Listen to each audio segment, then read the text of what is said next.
আপনার বুঝে যা কি কারণে আমরা তাকে মেরে ফেলবো, ঠিক আছে যা সে চলে খাক। সালেহ আলাইহিস সালাম বললেন শুধু চলে খাওয়া না, এই যে কূপ আছে, যে কূপ থেকে তোমরা পানি নাও, পানি তোলো, এই কূপের পানি কিন্তু একদিন তার বাচ্চা সহ এই গর্ভবতী পুষ্টিটা পান করবে, আর পরের দিন তোমরা পান করবে, বিনিময়ে এই গর্ভবতী পুষ্টি তোমাদেরকে দুধ দিবে। আমার বন্ধুগণ, আমার ভাইরা, এবারে হযরত সালেহ আলাইহিস সালাম এই কথাটা বলার পরে জাতির লোকেরা বলল আচ্ছা ঠিক আছে মেনে নিলাম।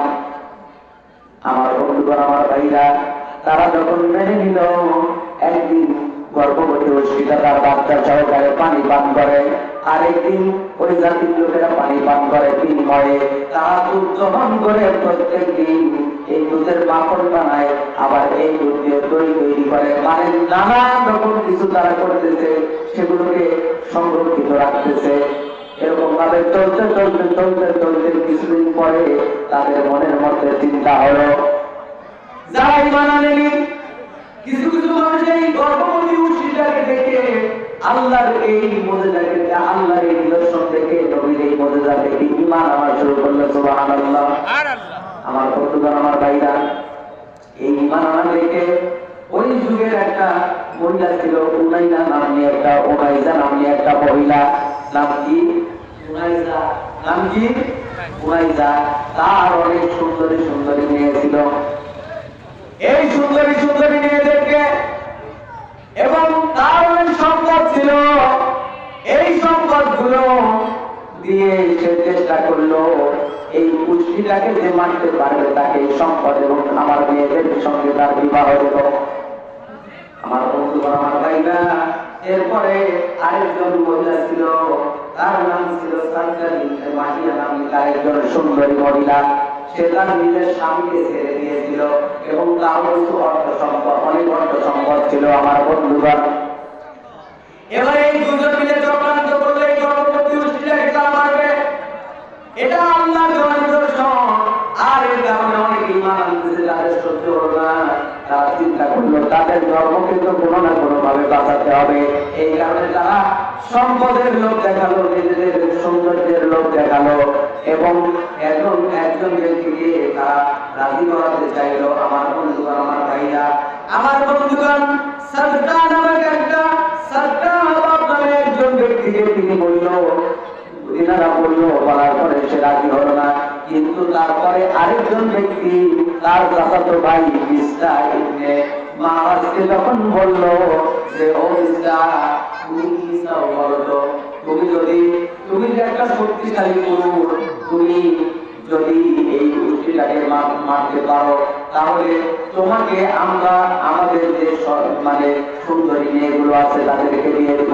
শুধু সুন্দরী মেয়েদেরকে দিয়ে দেওয়া নয়, আমরা সম্পদ গুলো তোমাকে দিয়ে দেব, বলো তো মানতে রাজি আছো কিনা। আমার বন্ধুরা, আমার ভাইরা, এই মিসকা নামক যে ব্যক্তিটা ছিল, সে ছিল জারস সন্তান। কি? জারস সন্তান। আর এই পৃথিবীতে যত রকম ইসলামের বিরোধিতা করে, যত রকম খারাপ কাজ করে, এই জারস সন্তানেরাই করে। এটা আল্লাহ পাক রব্বুল আলামিন কোরআনে বলেছে। সুবহানাল্লাহ। আমার বন্ধুগণ, আমার ভাইরা, এটা কিন্তু আমার কথা না, এই খারাপ কাজগুলো জারস সন্তানেরাই করে। রব্বুল আলামিন কোরআনুল কারীমে সূরা কলমের মধ্যে বলেছেন, উতুল্লিন বা'দা যালিকা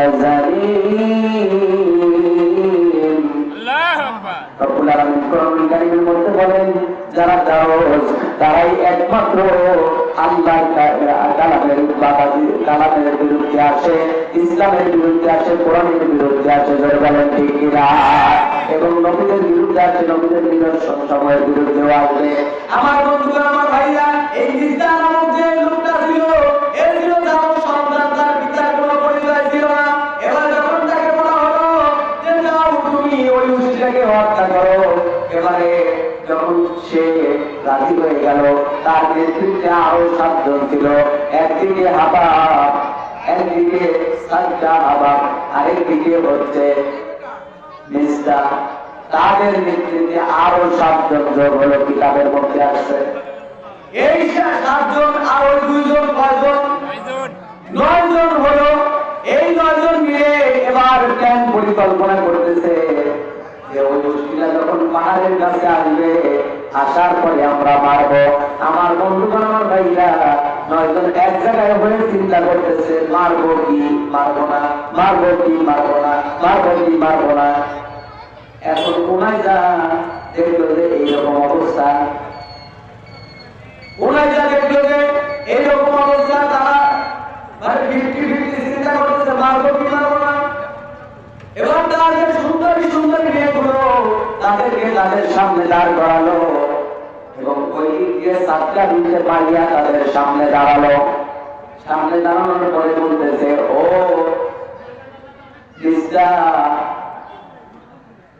ও সাতটা বাবা, তোমরা যদি মারো, এই দেখো এই সুন্দরী সুন্দরী মেয়ে তোমরা পাবে, তোমাদের সঙ্গে বিবাহ দিব, আমাদের যত সম্পদ আছে সব তোমাদেরকে দিয়ে দিব, তাদের বিশেষ চিন্তা মারো। এই কথা বলার পরে ওই মুশকিলাকে তারা এমন একটা পথ দিল পেছন থেকে, মুশকিলা চিৎকার করলো, পায়ের ওপর যখন তার বোম লাগলো মুশকিলা চিৎকার করে উঠলো। আর তার সঙ্গে ছিল তার বাচ্চাটা ওই পাহাড়ের দিকে যখন চলে গেল, বাচ্চাটার দিকে ইঙ্গিত করে মুশকিলা চিৎকার করলো এবং বাচ্চাটাকে সে যখন বলতেছে, ও আমার বাচ্চা, যাও, এই যে এই পশুগুলো আমাকে মেরে ফেলতেছে, তোমাকে মেরে ফেললে তুমি তোমার নিজের আশ্রয়টা তুমি খুঁজে নাও, নিজে বাঁচো। আমার বন্ধুগণ, আমার ভাইরা, ওই পাথরের পাহাড়ের উপরে গিয়ে বাচ্চাটা এবার মা মা বলে 3টা চিৎকার দিল। কয়টা?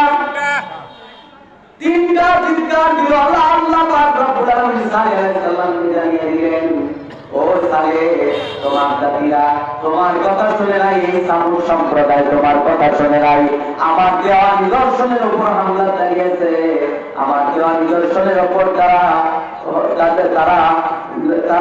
আমার দেওয়া নিদর্শনকে অপমান করেছে। সুতরাং আমি আল্লাহ পাক রব্বুল আলামিন তাদেরকে দুনিয়া থেকে অপমান করে বিদায় দেব। আমার বন্ধুগণ, আমার ভাইরা, হযরত সালেহ আলাইহিস সালামকে জানিয়ে দিলেন, ওরা 3 দিন পর্যন্ত আশ্রয় নিতে পারবে। কয় দিন? 3 দিন। আল্লাহ পাক রব্বুল আলামিন কোরআন কারীমে বলতে পারেন, ওয়া আযাল লাযীনা যালামুস সাইহাতু ফাআসতাহু ফি দিয়ারিহিম জাসিমিন। রব্বুল আলামিন কোরআন কারীমে বলতে পারেন, আর জালিমদেরকে আল্লাহ পাক রব্বুল আলামিন এমন আযাব দিলেন যে আযাবে তারা উপর হয়ে পড়ে রইল। এর আগে আল্লাহ পাক রব্বুল আলামিন সালেহ আলাইহিস সালামকে জানিয়ে দিয়েছেন, ফাআকারু আফাকালা তানাত্তাউ ফি দারিকুম সালাসাতা আইয়াম যালিকা আযু গায়রু মাকরুম।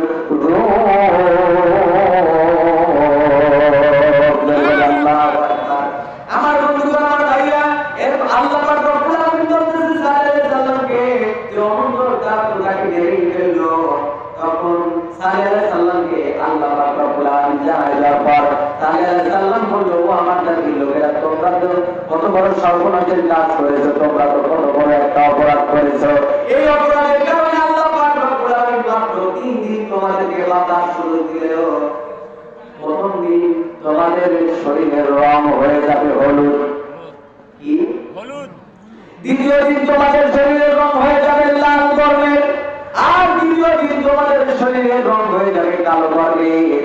এই 3টা বর্ণ ধারণ করবে। আমার বন্ধুগণ, আমার ভাইরা, এবারে যখন তারা বলল যে এই কথা যদি সালে সত্যি আল্লাহ নবী হয়, তাহলে তো অবশ্যই অবশ্যই হবে, এই কাজ অবশ্যই হবে। যদি সালে আল্লাহ নবী হয়, তাও তাদের বিশ্বাস নাই। ঠিক। আমার বন্ধুগণ, এবারে প্রথম দিন যখন তাদের গায়ের রং হলুদ হয়ে গেল, এবার তারা চিন্তা ভাবনা করতেছে, প্ল্যান পরিকল্পনা করতেছে যে এই সালে যেহেতু পড়েছে আর এটা যেহেতু হয়ে গেছে, তাহলে যদি আমরা সালে নবীকে মেরে ফেলি এবং তার স্ত্রীকেও সাথে মেরে ফেলি, তাহলে তার হবে না। কত বড় শয়তান চিন্তা করে ওরা, তারা আল্লাহ নবীকে মারার চিন্তা করবে। একদিকে আল্লাহ নিদর্শনকে মারল, গত আছে, এবার নবীকেও মারার চিন্তা করতেছে। আমার বন্ধুগণ, আমার ভাইরা, আল্লাহ পাক রব্বুল আলামিন এটা সহ্য করলেন না, তাদেরকে নিরাপদ দূরত্বের মধ্যে নিয়ে গেলেন। দ্বিতীয় দিন তাদের শরীরের রং কোন বর্ণ হলো বলেন তো? লাল বর্ণের হয়ে গেল। আর তৃতীয় দিন তাদের শরীরের রং কালো বর্ণের হয়ে গেল। আমার বন্ধুগণ, আমার ভাইরা, এরপরে আল্লাহ পাক রব্বুল আলামিন একটা বজ্রধ্বনির মাধ্যমে তাদেরকে দুনিয়া থেকে বিদায় করে দিল। সুবহানাল্লাহ। আমার বন্ধুগণ, এই কথাটাই আল্লাহ বলতেছেন, ওয়া'আলাল্লাযীনা যালামু সাইহাতু ফাআসবাহু ফি দিয়ারিহিম যাকিরিন। রব্বুল আলামিন কোরআনের মধ্যে বলে, ও আমার বান্দারা, তোমরা দেখো ওই সময় আমি আমার ওই সামুদ জাতিকে আমি এমন আযাব দিলাম, তারা এই বজ্রধ্বনির আঘাতের মাধ্যমে তারা নিজস্ব গৃহের ওপর তারা উপর হয়ে পড়ে রইল। সামিনা ও আসাইনা, তারা এটা বলেছিল, শুনব কিন্তু মানব না। অনেক মানুষ দেখবেন যে ইমাম সাহেব যখন ওয়াজ করে অথবা আলেম ওলামারা যখন ওয়াজ করে, হুজুর পাঁচ ওয়াক্ত নামাজ পড়ে, হ্যাঁ ঠিক আছে, হাত তুলে, কিন্তু জুম্মার নামাজে হাত তুলে আসলে আর খোঁজ নেই।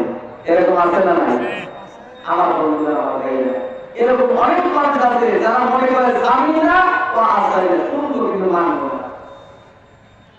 এই মানুষগুলোর জন্য ধ্বংস বলেন, ঠিক কিনা? আমার বন্ধুগণ, শুধু তাই নয়, যারা বলে যে শুনবো কিন্তু মানবো, যারা মানে না তাদের জন্য তো রাস্তা আলাদা, কিন্তু যারা বলছে শুনবো এবং মানবো তাদের জন্য আল্লাহ পাক রব্বুল আলামিন পুরস্কার রেখেছেন জান্নাত। সুবহানাল্লাহ বলেন। আমার বন্ধুগণ, আল্লাহ পাক রব্বুল আলামিন এই কথাটাই বলতেছেন, ইন্নাল্লাযীনা ক্বালু রাব্বুনা আল্লাহু সুম্মা ইসতাকামু তাতানাজ্জালু